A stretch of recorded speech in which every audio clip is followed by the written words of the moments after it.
BFM Business et 01 TV présentent De quoi je me mêle ? François Sorel.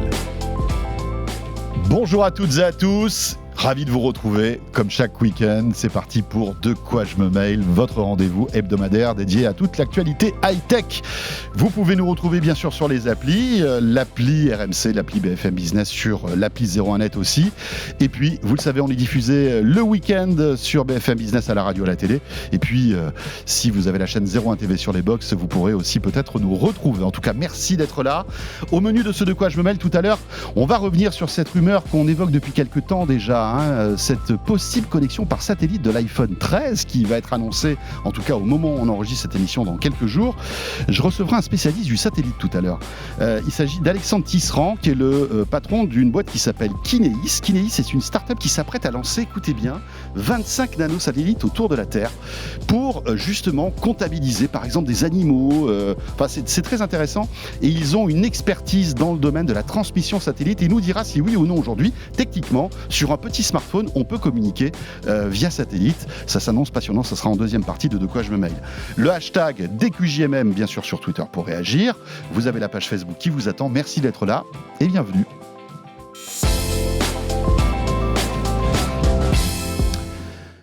Et pour débuter, bien sûr, c'est toute l'actualité de la semaine. Maintenant qu'on va voir avec nos spécialistes, nous avons Nicolas Lelouch. Bonjour Nicolas. Bonjour François, bonjour Anthony. Journaliste à 01net.com et puis Anthony Morel qui est là. Salut Anthony. Salut François, salut Nico, salut à tous. Et bien voilà, il y a eu une manifestation de bonheur dès la semaine dernière lorsqu'Anthony est venu dans De quoi je me mêle. Donc on remet ça, bien sûr. Voilà, ravi de te retrouver. Non, mais c'était super, donc j'espère continuer comme ça pendant longtemps. Et bien voilà, tu es le bienvenu. L'actualité donc de la semaine. Alors beaucoup de choses, bien sûr. On va évoquer tout au long de cette émission Apple Car, on va évoquer aussi cette folie on va dire des milliardaires de l'internet qui essaient de combattre la mort et peut-être de la faire disparaître. C'est un sujet qui t'intéresse et qui nous intéresse tous. Ça me fascine en tant qu'hypocondriaque, en plus moi la vie éternelle et pour vaincre le vieillissement, je trouve ça génial. Ouais, on va en parler dans un instant, mais on va débuter par cette décision de la part de l'Allemagne qui demande à la Commission européenne, Nicolas, d'avoir 7 ans de mise à jour sur des smartphones. 7 ans de mise à jour. Oui, c'est beaucoup 7 ans de mise à jour parce qu'aujourd'hui on en est loin. Il n'y a pas de cadre aujourd'hui qui force les constructeurs à mettre à jour les smartphones, donc chacun fait ce qu'il veut. Généralement c'est des décisions marketing, ça tourne autour des 2-3 ans pour la plupart des constructeurs, parfois moins, et rarement plus. Ceux qui font plus, en fait, c'est Apple, Samsung et OnePlus, qui sont les seuls constructeurs. Apple, là, on est à 6 ans sur l'iPhone 6S, c'est déjà le record. Ouais. À voir si on va aller sur cette fameuse 7e année.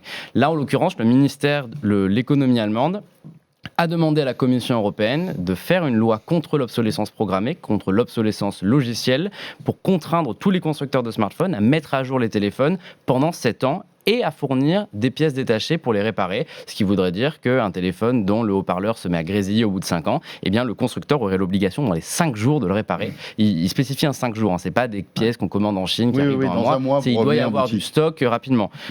Évidemment, vous vous doutez que ça plaît pas beaucoup aux constructeurs. Il y a le lobby Digital Europe qui représente Apple, Samsung, Oppo, Xiaomi, qui essaye de lutter contre cette proposition. Lui propose 3 ans de mise à jour pour tout le monde.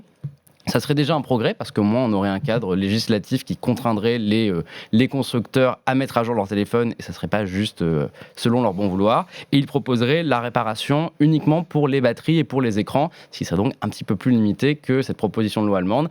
On verra, je pense que ça se situera sans doute entre les deux, mais ça reste assez intéressant de voir toutes ces initiatives européennes, françaises, allemandes qui finalement vont avoir un impact mondial. Alors évidemment, Anthony, il y a cette petite musique de l'obsolescence, il y a cette petite musique aussi de se dire on change trop rapidement nos téléphones parce qu'il y a cette course à la technologie.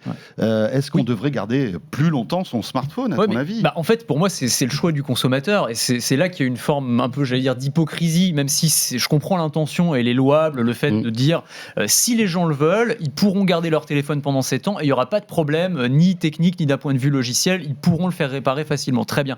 Mais en fait, qui ça concerne vraiment ? Est-ce que ça ne concerne pas une frange de consommateurs qui est finalement relativement réduite ? C'est vrai qu'il y a une prise de conscience général que les smartphones, ça pollue, qu'il y a le problème du recyclage des batteries, etc. Mais globalement, quand tu regardes les chiffres, le renouvellement des smartphones aujourd'hui, en France, on change en moyenne un peu en dessous de tous les 2 ans. Et on est encore relativement raisonnable, je ne sais plus si c'est dans le monde ou en Europe, mais c'est 20 mois la moyenne.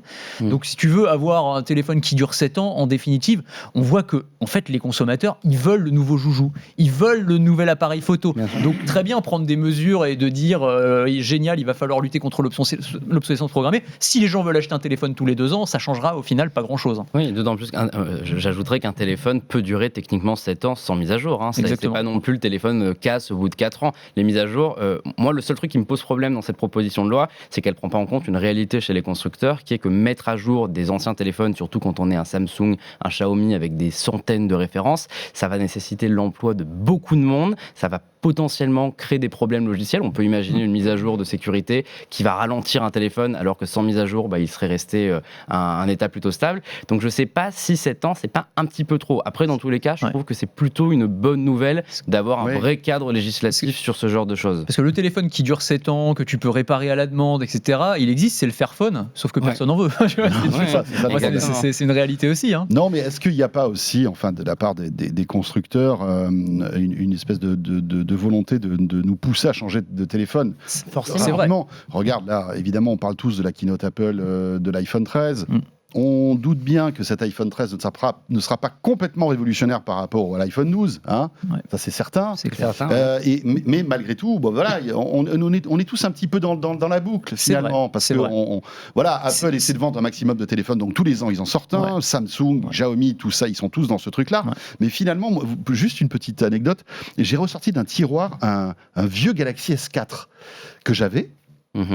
Galaxy S4 2013. Ça date un peu le Galaxy. Donc ça fait 8 ans. Et je me suis dit, tiens, est-ce que je peux m'en servir? Donc je l'ai allumé.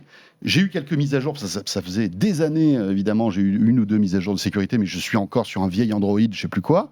J'ai installé WhatsApp et ça marche. Alors c'est lent, bien sûr, mais tu vois, tu peux malgré tout communiquer. Mais Apple n'est pas mauvais, et tu le disais, Nico, mais ils sont plutôt bons élèves, sans être vraiment, sans faire le fanboy, parce que c'est vraiment pas le cas, mais globalement, de ce point de vue-là, ça tient plutôt longtemps, même avec les mises à jour logicielles. Alors ils ont admis, je me souviens qu'ils avaient été condamnés, je crois, en Italie pour une histoire d'obsolescence programmée, et ils avaient admis eux-mêmes que oui, ils ralentissaient volontairement au bout d'un certain nombre d'années les téléphones, mais c'est parce que les nouveaux systèmes d'exploitation devenaient tellement gourmands que si on voulait que la batterie dure plus qu'1 heure ou 2, il fallait forcément les ralentir. Donc il y a ce côté, dans la notion d'obsolescence programmée, il y a ce truc de est-ce que c'est... Parce qu'on on voit les mecs qui se réunissent dans des réunions secrètes en disant comment est-ce qu'on va faire pour essayer de flouer ceux qui ont acheté leur téléphone il y a 5 ans. Oui, il y a un côté vicieux en disant... En fait, pour moi, c'est plus un truc où on a des mises à jour logicielles qui sont de plus en plus gourmandes parce qu'on veut avoir de plus en plus de fonctionnalités extrêmement intéressantes, et du coup, forcément, les téléphones, sur les téléphones anciens, ça va beaucoup moins bien fonctionner. Mais je ne sais pas s'il y a une volonté pernicieuse derrière ça. Peut-être que je suis trop candide. Et d'autant plus, je me rappelle d'un test que mon collègue Adrien Branco avait fait sur 01net.com l'année dernière avec un iPhone 6S et iOS 14. Donc c'était une mise à jour d'un téléphone d'il y a 5 ans à l'époque. Ce qu'il avait fait, c'est qu'il avait changé la batterie pour lui redonner justement ce coup de peps, fait écho Anthony. C'est-à-dire que quand la batterie vieillit, le téléphone est ralenti automatiquement. Et on s'était rendu compte que le téléphone était plus rapide qu'à son lancement et que son autonomie était légèrement meilleure. Donc ça veut dire que même 5 ans après, en tout cas pour des marques comme Apple, comme Google, comme OnePlus, il y a vraiment un effort de ce côté-là. Donc c'est possible de ne pas tuer le téléphone, mais on prenait l'exemple de Fairphone. Je trouve que c'est malheureusement, le concept en lui-même, il est intéressant, sauf que les composants à l'intérieur d'un Fairphone, ils vont automatiquement vieillir. Donc même s'il y a la meilleure volonté du monde de la part du constructeur, au bout de 3 ans, les applications, elles vont commencer à pas très bien supporter le Fairphone. Et c'est là qu'on voit la limite de tout cet univers du smartphone. Si on veut vraiment profiter de tout au maximum, faut changer régulièrement. C'est malheureusement comme ça. Ouais, très intéressant comme sujet. On voit que c'est un univers. Est-ce qu'il faudrait peut-être pas aussi dire aux constructeurs de ralentir sur la cadence de sortie des téléphones? Je pense que ça c'est impossible. Les constructeurs, ils font du business. Après, la conscience entre guillemets, elle doit venir de la part du consommateur si elle vient de. Et les constructeurs diront toujours que eux ne forcent personne à changer. Mais ils ont raison de le dire. Mais quand Tim Cook monte sur scène en disant que le smartphone, l'iPhone 12 a un processeur plus puissant qu'un Mac de je sais pas quelle année, tu sous-entends aussi que finalement ce téléphone pourrait durer peut-être 7 ans. Évidemment. Avec des mises à jour, etc. Alors Apple est à la limite est plutôt un bon élève, comme tu le disais, mais c'est vrai que c'est intéressant. Ah oui, ils sont sur la ligne tangente toujours. Non, mais c'est vrai. C'est le marketing, il faut vendre. Exactement. Mais est-ce que tout ça va rester comme ça ? Ça, c'est un autre débat. Peut-être qu'on y reviendra un jour. Rappelons, donc, mardi prochain, puisque nous enregistrons ce De quoi je me mêle en fin de semaine, le 14, mardi 14, l'iPhone 13 sera annoncé. Alors qu'il commence. Vas-y, Nico. Allons-y, oui. Bon, on s'en doutait. Je pense que ça fait bien un mois dans cette émission qu'à chaque fois, on dit c'est quand la date ? Sur le 14 septembre. Voilà, on a eu bon, c'était pas compliqué, c'est toujours le deuxième mardi du mois à peu près. C'est ça. Non, faut reconnaître que c'est assez facile de prédire les dates des événements Apple. On pourrait même prédire celui de l'année prochaine finalement. Franchement, facilement. Je pense que c'est deuxième mardi de septembre. On peut donner la date, et on revient dans un an, on fait un point. Ça sera bien le 14 septembre. Le slogan de cet événement, c'est California Streaming. On le voit à l'écran actuellement. C'est toujours assez mystérieux, les cartons d'invitation Apple. Vous vous doutez que tous les fans de la marque sont en train de deviner. Certains disent c'est derrière la pomme c'est flou, c'est la preuve qu'il va y avoir le mode portrait en vidéo.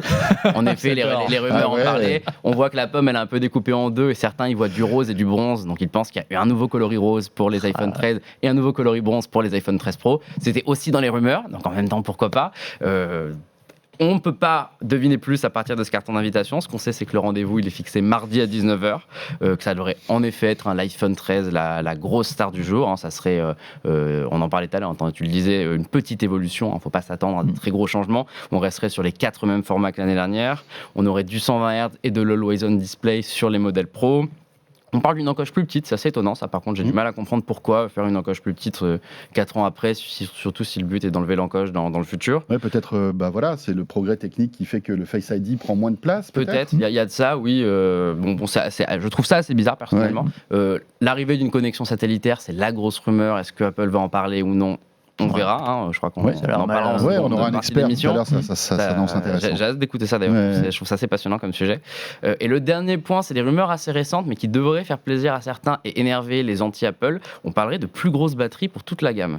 Ce qui est assez rare pour Apple, mais ça serait pas juste une amélioration de logiciel, ça serait vraiment, ils auraient fait le choix d'augmenter l'épaisseur du téléphone légèrement, d'augmenter le poids pour mettre des plus grosses batteries à l'intérieur. Donc ça pourrait être intéressant. En plus de ça, on parle des nouvelles Apple Watch, on parle éventuellement d'un nouvel iPad, on parle éventuellement de nouveaux AirPods. Qu'est-ce qui sera vrai ? On ne sait pas, mais on en parle très rapidement. Les paris sont lancés, les fantasmes courent, Anthony. Ouais. Est-ce qu'on aura un écran 120 Hz et une encoche plus petite ? C'est le suspense, c'est incroyable. Franchement, comment ne pas s'enthousiasmer ? Non, je vais pas vous mentir. Franchement, surtout juste avant avoir évoqué ce sujet sur l'obsolescence et les. Exactement. Disons que ça va bien ensemble. C'est une résonance, exactement. C'est ce qu'on disait à l'instant, quoi. C'est là beaucoup de marketing. Moi, ça me fait pas tellement rêver là. Pour le coup, cette keynote, j'adore. Apple va comme à chaque fois, ils vont probablement présenter le produit ou l'un des meilleurs produits sur le marché, il n'y a aucun doute là-dessus, ils font des produits formidables. Après, on sait très bien que les cycles d'Apple, c'est une année avec un produit qui sort un peu du lot, c'était l'an dernier avec la 5G, nouveau design, etc. Et que l'année d'après, en général, c'est une année un petit peu en creux avec des évolutions très incrémentales. Là, c'est un peu ça. J'avais un petit peu d'espoir sur les Apple Watch, parce qu'il y avait pas mal de rumeurs, tu sais, sur l'arrivée, par exemple, de capteurs de glycémie pour les patients diabétiques, sur le fait qu'on soit vraiment en train de les transformer en dispositifs médicaux, ce qu'ils ont commencé à faire avec l'électrocardiogramme, avec les capteurs d'analyse de taux d'oxygénation du sang, etc. Moi, ça, c'est un truc qui m'intéresse. Alors, le fait que ces appareils qui étaient des podomètres améliorés soient vraiment en train de se transformer en dispositifs médicaux et en trucs de... Ça c'est la vraie révolution Apple. Exactement. Tim Cook l'a dit, de toute façon, la prochaine grande révolution d'Apple, ce sera dans la santé, c'est un peu la marque qui veut laisser. Donc ça, c'est intéressant. Mais même ça, apparemment, ce sera pas pour cette édition-là. Je crois que c'est Mark Gurman que tu cites souvent qui a dit ce sera peut-être pour l'an prochain, mais en tout cas, c'est pas pour cette fois-ci. Donc pas beaucoup de nouveautés. Ça serait surtout un nouveau design, donc c'est quand même une nouveauté importante pour Apple Watch. Ça serait le deuxième redesign depuis 2014 et des plus grosses batteries, mais c'est vrai que niveau fonction, je suis d'accord avec Anthony, j'ai l'impression qu'on va un peu s'ennuyer sur la Watch. On va suivre ça, hein, mais bon, écoute, je sais pas, c'est pas aussi excitant que ça peut l'être certaines années. Voilà, c'est tout, mais sans vouloir être blasé. Hein. Non, c'est clair. Bon, après, on est dans une émission de tech, c'est un téléphone qui va se vendre à des centaines de millions d'exemplaires, on est obligé d'en parler, évidemment. C'est logique. Même si c'est vrai qu'on commence à avoir un peu cette lassitude. Il se trouve que dans Tech & Co, j'ai reçu cette semaine le directeur général de Qualcomm France qui m'expliquait que Qualcomm venait d'annoncer une puce en fait sur les téléphones, donc qui est dans la puce Qualcomm, qui permet de transmettre du son sans perte de qualité, ce qui n'est pas le cas aujourd'hui avec le Bluetooth. Le Bluetooth, en fait, recompresse le son. Ouais. Et je me dis, tiens, est-ce que ce nouvel iPhone ne pourrait pas avoir cette puce, sachant que Apple pousse aujourd'hui le son lossless, sans perte de qualité, avec de nouveaux AirPods qui devraient arriver dans les semaines ou les mois qui viennent, parce qu'il faut qu'évidemment l'appareil soit compatible avec cette nouvelle puce, ça pourrait peut-être aussi être une évolution. Mais bon, encore une fois, ça ne va pas nous changer la vie, hein, ça c'est certain. Peut-être un truc à surveiller, c'est au niveau des prix. Je crois qu'on en parlait la semaine dernière, mais comme il y a eu une pénurie des composants, on va voir ce qui va se passer. Faut voir. Autre sujet qui est lié à Apple, mais qui est peut-être un petit peu plus intéressant, c'est le flou total concernant le projet Apple. Hein, peut-être qu'Anthony, tu peux nous en dire un mot, parce que c'est tombé il y a quelques heures. Hein, on a appris que le patron du projet Apple Car quittait Apple. Oui, c'est ça. Il part chez Ford. Hein, c'est ça. C'est le responsable. Alors, j'ai plus son nom parce que c'est Doug Field. Voilà, Field. J'avais plus son prénom. Qui donc travaillait, qui était en charge du projet Titan. C'est le nom de code du projet chez Apple de l'Apple Car, et qui part, qui a été débauché en fait, hein, tout simplement par Ford, qui a dû lui faire un très joli chèque pour qu'il parte. Et ça montre bien quand même que ce programme Titan et ce projet de l'Apple Car, c'est quand même très compliqué, quoi. C'est quand même très compliqué. Ça a l'air d'être vraiment le bazar. Moi, j'aimerais bien être une petite souris et voir comment ça se passe, parce que c'est vraiment les réunions où ils disent bon, les gars, on en est où alors ? C'est clair. Nulle part en fait. On fait des voitures, on fait pas des voitures. On fait des voitures, on fait des logiciels. Si vous voulez. Ouais, non, mais ça, je crois que je crois pas dire de bêtises, c'est le quatrième responsable du projet Titan qui quitte le projet, qui quitte l'entreprise. Donc ça veut bien dire quand même qu'il y a un truc qui se... On comprend qu'il y a comment dire, il y a une grosse dose de flou et d'incertitude. Ils ont commencé, ils voulaient faire des voitures, c'est des Apple Cars. Après ils se sont dit faire une voiture, c'est quand même un métier, c'est compliqué. Finalement, on va s'occuper de la partie logicielle, mais on va chercher des partenaires industriels. Oui, mais quels partenaires industriels ? Il y a eu des rumeurs comme quoi ils s'étaient rapprochés de Hyundai notamment, des rumeurs qui étaient très très précises en termes de chiffres, etc. Et puis finalement, apparemment, ça s'est pas fait. Là, on ne sait plus tellement où ils en sont. On sait qu'à un moment, ils ont revu un peu leurs ambitions à la baisse aussi sur ce programme, dont ils n'ont toujours pas dit un mot officiellement, hein, d'ailleurs. Hein, Tim Cook a confirmé l'intérêt d'Apple pour l'automobile. Voilà. Mais après, on ne sait pas du tout ce que c'est. C'est ça. Donc c'est assez étonnant. Moi, ce qui m'a intéressé aussi dans le départ de ce monsieur, c'est le fait qu'il parte chez Ford, justement. On parle souvent des grands groupes technologiques qui débauchent des talents chez les constructeurs traditionnels, et on voit que ça se fait dans les deux sens. C'est-à-dire les constructeurs traditionnels vont aussi chercher chez Apple. On sait aussi, on avait vu récemment que Renault avait débauché Luc Julia, le papa de Siri, et qui était patron de l'innovation chez Samsung. Donc on voit que voilà, ça joue dans les deux sens. Ça bouge dans les deux sens. Ouais. Et puis rappelons que Ford est un constructeur automobile historique. Hein. C'est un peu le constructeur emblématique américain. Ça va être intéressant de voir aussi, parce que ce gars-là, en arrivant, Doug Field, il a tout son background. Il a travaillé chez Tesla, il a travaillé chez Apple. Ouais. Donc on peut imaginer que tout ce qu'il a engrangé, alors j'imagine qu'il y a des clauses de confidentialité et tout ça, mais bon, après quand il arrive chez Ford, il a dans sa tête les il va choses. Dire, bon, vous savez quoi, chez Apple, ils préparent ça, les gars. Hein. Il sait ce qu'Apple veut chez faire, Tesla, il y a ça dans les tuyaux. Vous savez quoi, on va essayer de faire un truc un peu différent, ou essayer de... C'est ça qui est passionnant. Je sais pas comment ça se passe. C'est un point intéressant. C'est un point intéressant. Tu t'imagines dans les réunions, le gars, effectivement, il a tout le passif Apple. Il connaît toute la stratégie, tous les secrets. C'est hallucinant. Je sais pas comment ça se passe. Et avant, il est resté 5 ans chez Tesla aussi. Donc il a des secrets industriels que forcément il va communiquer chez Ford. C'est obligé. Même s'il a signé des kilomètres de travail. C'est impossible de ne pas le faire. Obligé. C'est clair. C'est intéressant. Ça, je trouve ça hyper intéressant. Alors, on a parlé d'Apple. On a parlé de cette voiture, peut-être évoquer aussi un sujet qui progresse dans le domaine du smartphone, Nicolas, c'est la recharge. Oui. C'est vraiment, parce que finalement on a l'impression que le stockage d'énergie, pour l'instant il n'y a pas d'innovation de rupture. Hein. Voilà, une batterie, c'est quelques milliers de milliampères et puis ça bouge pas. Mais en revanche, il y a des efforts et des progrès qui sont faits sur la recharge rapide. Complètement. On en parle souvent de la fameuse recharge ultra rapide, comme on l'appelle. Je me demande comment on va faire quand il y aura encore plus rapide, du coup, ça méga ultra rapide. Alors, chez Oppo, c'est Oppo le premier à avoir lancé ça, on est sur du 65 watts. Ce qui est marrant, c'est que les autres, Xiaomi, Huawei, ils ont fait 66 et 67, histoire de dire ils vont un petit peu plus vite, mais en réalité, tout le monde tourne autour de la même puissance aujourd'hui. Maintenant, on a reçu cette semaine un smartphone à la rédaction de 01net qui a un nom horrible, c'est le Realme GT Master Edition. Je comprends pas pourquoi l'avoir appelé comme ça, mais bon, passer ce détail. C'est le master de la batterie. C'est le master de la batterie, oui, c'est un smartphone milieu de gamme, puisqu'il coûte 350 €. Il a une batterie d'une capacité assez importante, c'est 4300 mAh. Et cet appareil, on l'a branché, nous, à 01net. Ce qu'il y a à savoir, c'est que quand on reçoit un téléphone, on fait plein de tests, dont le test de recharge. Donc, ce qu'on fait, c'est qu'on le vide à 0%, on installe un petit logiciel dessus, on le branche et ce logiciel va nous envoyer toutes les 20-30 secondes le pourcentage de batterie. Donc, ça nous permet d'avoir une courbe. Et ce téléphone s'est rechargé en 21 minutes. Ah, pas mal. Ce qui est un record parce qu'on était à 30 auparavant. Wow. On a trouvé ça assez impressionnant. On s'est dit qu'il devait y avoir un bug. Je pense qu'on avait raison parce que les autres, on a fait 3 autres tests. À chaque fois, on était autour de 25. Donc, j'ai pour théorie que le premier test, la batterie n'était pas assez rodée ou alors Realme avait raté quelque chose. Mais dans tous les cas, c'était impressionnant. Et 25 minutes reste le record. En 10 minutes, on passe à 60% quand même. Hein. Donc, je vous laisse imaginer. Ça veut dire que le téléphone, c'est même ça qui est le plus important. Le téléphone n'a pas chargé dans la nuit. Vous vous réveillez, il est à 0%, vous le branchez, vous allez vous laver les dents, vous revenez, vous êtes à 60%, vous tenez la journée. Donc ça, c'est quand même assez bluffant.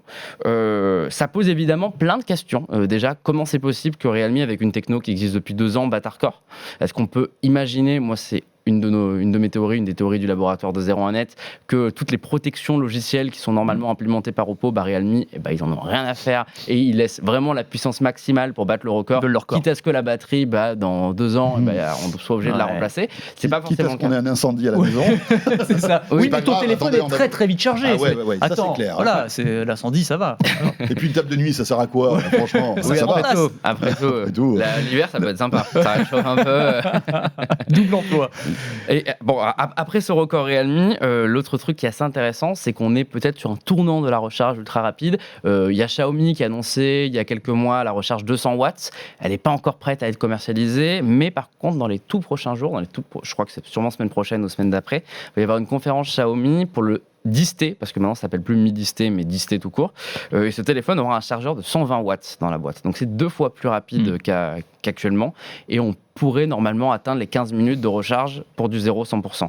Donc je pense qu'on se prépare là sur cette fin d'année et surtout sur l'année 2022 à avoir des recharges encore plus rapides avec toujours 2 camps, à savoir les constructeurs chinois qui vont très vite et les constructeurs historiques entre guillemets Apple, Samsung qui vont assez lentement. Ouais, c'est ça qu'on voulait pour la keynote d'Apple. C'est vrai que attends, voilà, c'est ça. 2 explications que je peux imaginer à cette absence d'Apple et Samsung. Un, ils savent pas forcément faire ou alors ils sont moins forts que les Chinois là-dessus. 2, ils produisent dans des beaucoup plus importantes quantités, ils sont beaucoup plus regardés que les autres, ils ont connu des scandales, l'iPhone qui se plie, le Galaxy Note qui explose, et ils partent du fait qu'il vaut mieux se recharger en 1 heure et éviter les problèmes plutôt qu'avoir des ennuis dans 2 ans avec des gens pas contents. Mais je vais te dire, moi, j'ai un 12 Pro Max et je me suis acheté un gros chargeur de Mac, tu sais.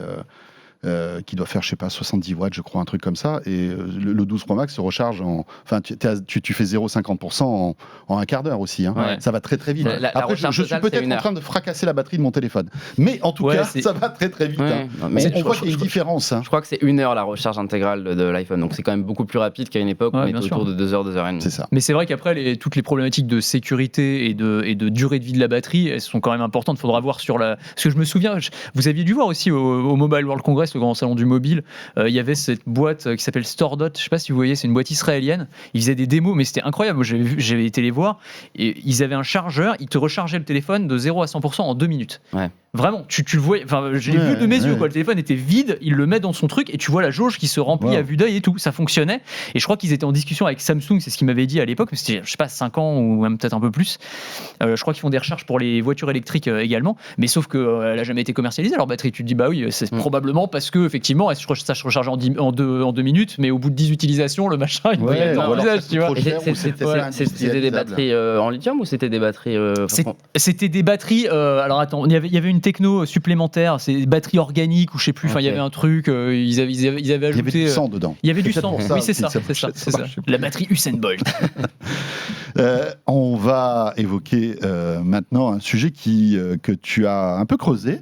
Ouais. Anthony, c'est bien tous ces milliardaires de la Silicon Valley, les Jeff Bezos, les Mark Zuckerberg et puis tous les autres, Elon Musk aussi, qui investissent, on le sait, dans des projets faramineux, l'espace, les automobiles, etc. Enfin bref, voilà.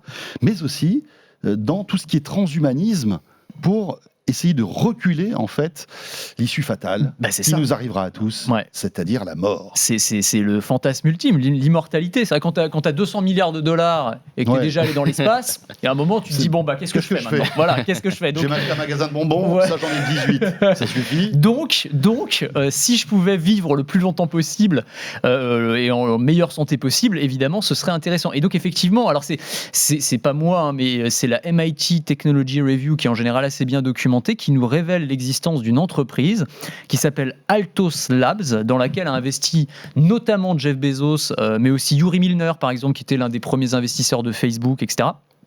Et qui est une entreprise qui a pour but de faire reculer la mort. Alors, ils sont spécialisés dans ce qu'on appelle la programmation cellulaire, et je vous la fais courte, mais en gros, le principe, c'est de rajeunir les cellules en laboratoire en leur ajoutant certaines protéines, et en gros, tu vas rebooter la cellule.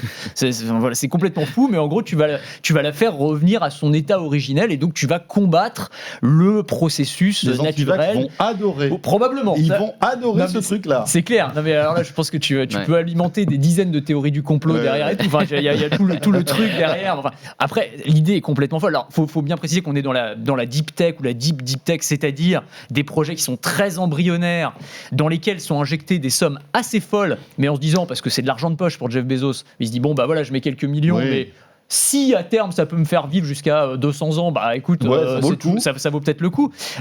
Mais c'est hyper intéressant de voir que ce labo, alors je crois qu'ils ont levé 250 millions de dollars ou quelque chose comme ça. Ils sont en train d'embaucher à tour de bras, y compris des personnalités du monde scientifique, un prix Nobel de médecine par exemple. Et il y a des gars interrogés dans l'article qui expliquent qu'on leur a proposé des salaires 5 à 10 fois supérieurs à ce qu'ils gagnaient par ailleurs, des salaires à $1 million pour des chercheurs par an pour travailler sur cette hypothétique immortalité ou cure de jouvence, on va le dire comme ça, sachant que c'est un exemple parmi d'autres. Il y a beaucoup d'entreprises de la Silicon Valley, de biotech, dans laquelle investissent tous ces milliardaires qui travaillent sur ce sujet. On a Unity Biotech, par exemple, sans parler même des entreprises qui te proposent, alors c'est l'autre délire des transhumanistes, mais celui-ci, c'est de transférer le contenu de ton cerveau et ta conscience, je mets des gros guillemets à conscience, sur clé USB dans le cloud, voilà, comme si tu pouvais balancer tes souvenirs. Formaté là, parce que là, c'est ça. Là, c'est pas bon. S'il y a une mise à jour, tu meurs 2 fois, exactement. Non, mais tu te dis quand même, t'arrives dans des trucs qui sont complètement vertigineux, quoi. Bien sûr, évidemment. Mais moi, je peux comprendre ces gars-là. Ils ont le monde à leurs pieds. Il y a rien qui leur résiste. On est d'accord. Il y a qu'une chose qui leur résiste, c'est la maladie et la mort. Donc ils se disent, combien il faut, combien est-ce qu'on peut avancer ? Et ils doivent s'entourer des meilleurs. Bien sûr. Qui pour certains doivent leur peut-être promettre des innovations, des ruptures médicales qui font qu'ils pourraient gagner quelques dizaines d'années ou quelques années d'espérance de vie. C'est logique. Je ferais la même chose. Non, mais bien sûr. Enfin, le fantasme d'Elon Musk, c'était d'aller sur Mars et de se lancer dans l'espace. Il a réussi. Donc il se dit, tiens, pourquoi je réussirais pas dans le domaine de la médecine, t'as plus aucune limite. Il y a quelques années maintenant, mais c'était un responsable, je crois que c'était le responsable de la partie investissement chez Google, qui disait que il serait pas complètement, que ce serait même assez logique que l'être humain puisse vivre jusqu'à 500 ans. Lui, il avait déjà cette vision-là, quoi. Après, est-ce qu'on a envie de vivre tu vois, après, comme le disait disons Woody Allen, l'éternité c'est long, surtout vers la fin. Mais bon. Mais c'est marrant parce que on en discutait un peu dans la rédaction. Là, je reparlais des 500 ans du gars de Google qui disait 500 ans. Il disait 500 ans, mais moi j'ai pas envie de vivre jusqu'à 500 ans. Je me dis mais attends, si c'est dingue. Attends, si t'es à partir du moment où t'es en bonne santé, je trouve ça incroyable. On n'a pas les mêmes vies qu'eux. Ils ont ressources limitées. Bien sûr. C'est aussi sympa, je pense. Ils ont plus de choses à faire que nous. Oui, t'as envie de vivre éternellement à ce moment-là, quand t'as tout, effectivement. Oui, c'est sûr. En revanche, 500 ans dans le RER, c'est plus compliqué. Ça mettra à mal le système des retraites de Macron en plus. Ah oui, là, va falloir une vraie réforme. Il va falloir rebooter le truc quand même. Si tu dois bosser, parce qu'il faut bosser. T'imagines, allez, on va dire tu bosses 100 ans. Ok, c'est bon, et après t'as 400 ans de retraite. Il va falloir des cotisants. Il va falloir trouver un système quand même. Ça va être un peu compliqué, je pense. C'est clair. Mais c'est Elon Musk qui a un truc, il disait finalement on pourrait tendre vers une humanité où les gens ne travaillent pas. C'est très intéressant. Récurrente dans la l'idée de salaire pour tous, universel. Avec des robots qui feraient des tâches, on va dire, qui seraient fastidieuses, etc. Alors il y aurait toujours une élite qui travaillerait parce que forcément il en faut, mais une grande partie de la population en fait pourrait ne plus travailler et vivre correctement. Pendant 500 ans. On est allé loin là, hein, dites-moi. On est parti là. On a parlé de retraite et d'Emmanuel Macron. C'est rare dans De quoi je me mets. Non, mais attendez, j'ai ma dernière petite news sur Amazon qui veut lancer sa télé, mais j'ai presque honte. On revient sur Terre. Ouais, ça va être un petit peu moins fou. C'est toujours Jeff Bezos. C'est toujours Jeff Bezos, mais voilà. Ouais, c'est clair. Texte, voilà. Bon, il doit se dire, ah oui, une télé Amazon. Ouais, allez-y, attendez, moi je vais me faire une prise de sang. C'est plus sympa. Bon, cette télé Amazon. Ouais, bah oui, alors c'est intéressant aussi, je trouve, Amazon qui veut être de toute façon de plus en plus au cœur de nos vies, au cœur de nos maisons et au cœur de notre salon. Et donc, alors c'est Business Insider qui explique que depuis 2 ans, Amazon travaille sur un projet de télé, donc des télés, on pourrait acheter des télés Amazon, alors qui ne seraient pas construites par Amazon, c'est TCL, le groupe chinois qui les fabriquerait, mais qui seraient conçus et designés et pensés par Amazon. Ils ont déjà fait ça en Inde, ils avaient lancé une expérimentation qui s'était pas très bien passée. Et donc ce sont des télés qui notamment intégreraient l'assistant vocal, de toute façon, qu'ils mettent absolument partout. Mais je trouve ça intéressant parce que effectivement on voit maintenant alors tu as le frigo avec Alexa, tu as le micro-ondes Alexa, la pomme de douche et les toilettes au CES de Las Vegas, tu sais, tu as les toilettes avec Alexa, machin, etc. Là, je me dis que ça a peut-être une utilité, c'est-à-dire sur la télé, on peut imaginer une télé que tu pourrais piloter à la voix, tu lui demandes de te lancer le replay ou De quoi je me mêle, elle va le comprendre directement, t'as pas besoin de t'embêter avec la télécommande. Ça existe déjà, les assistants vocaux sur les télés, il y en a. Oui, mais souvent Google Assistant intégré, et par exemple dans le cas d'Amazon, je crois que, j'espère pas me tromper, que le Fire TV existe dans une version qui répond à la voix, qui permet d'allumer la télé, de faire là, ça sera intégré directement dans la télé. Il y a des télés TCL avec Alexa intégré qu'on peut activer en fait. Voilà, mais là ce serait... Là, ça serait complètement intégré, leur interface. Exactement. Made in Amazon, 100%. Donc voilà, et avec aussi la possibilité pour Amazon, enfin c'est tout l'intérêt pour eux, de pousser leur propre contenu, donc de pousser Amazon Prime notamment. Il y avait, alors, ça c'est intéressant. Te faire livrer ta télé en 2 heures, c'est cool. C'est pas mal. Ouais, effectivement, c'est intéressant aussi. Ouais. Non, il y avait un papier très intéressant là cette semaine dans le Figaro qui parlait de la bataille des télécommandes et du fait, t'as vu ça, J'ai vu ça, ouais, super que l'audiovisuel français avec les chaînes traditionnelles s'inquiétait parce que le design des nouvelles télés, Samsung notamment, dans les télécommandes, t'as plus la numérotation, t'as plus les boutons avec les numéros. Maintenant, t'as le bouton Netflix, le bouton Amazon Prime, le bouton Rakuten, et c'est tout. Et en fait, du coup, effectivement, il y a une sorte de déclassement des chaînes de télé traditionnelles qui vont se faire en fait effacer. On est d'accord, c'est inexorable. Ah mais oui, mais... c'est compliqué d'imaginer un bouton pour toutes les chaînes françaises sur la télécommande. Il faut payer, c'est évidemment. Clair. Ils font pas ça gratuitement, Samsung et compagnie. Bien sûr, ils prennent un chèque de Netflix et de Disney. Et quand on sait que Samsung en plus pousse son propre système, son interface, quand on allume sa télé, on amène de la pub. C'était une grosse discussion d'ailleurs cet été. Il y a plein de gens qui étaient mécontents de voir de la publicité apparaître sur l'interface de Samsung. Ils ont arrêté, non? Ou ils ont dit qu'ils allaient arrêter? Non, pas sur les télés. Pas sur les télés? Sur les téléphones, ils arrêtent sur les smartphones, mais sur les télés, ils continuent. C'est donc, enfin, c'est. Oui, c'est fou. T'achètes ta télé, normalement, t'es tranquille. T'as de la pub. Mais t'as de la pub en plus. Ça me rappelle le modèle économique des PC. Je sais pas si vous vous souvenez, un peu moins maintenant, mais il y a des constructeurs qui vous installent des millions de logiciels, les antivirus, les trucs et tout, qui vous relançaient tout le temps avec des pop-up pour vous abonner, etc. C'était le deuxième modèle économique en fait. Ça me fait penser, j'avais pas du tout prévu de dire ça, mais ça me fait penser. Vous vous rappelez du Fire Phone, le téléphone d'Amazon? Oui. Ils avaient justement ce modèle économique hyper original de dire payer 50 € de moins, mais vous avez des pubs sur l'écran de verrouillage. Oui, c'est ça. Peut-être qu'ils feront un truc comme ça sur les télés aussi. C'est dans leur putain, business. Amazon, hein. Oui, Tu payais moins, oui, tu c'est vrai que payais les moins cher, tablettes aussi. t'avais Mais t'avais de la la pub. pub. Ouais, c'est Et vrai. pour 50 balles, tu Ouais. n'avais plus de pub. Bizarre. Ouais. C'est toujours très original. Bon, bah, c'était top.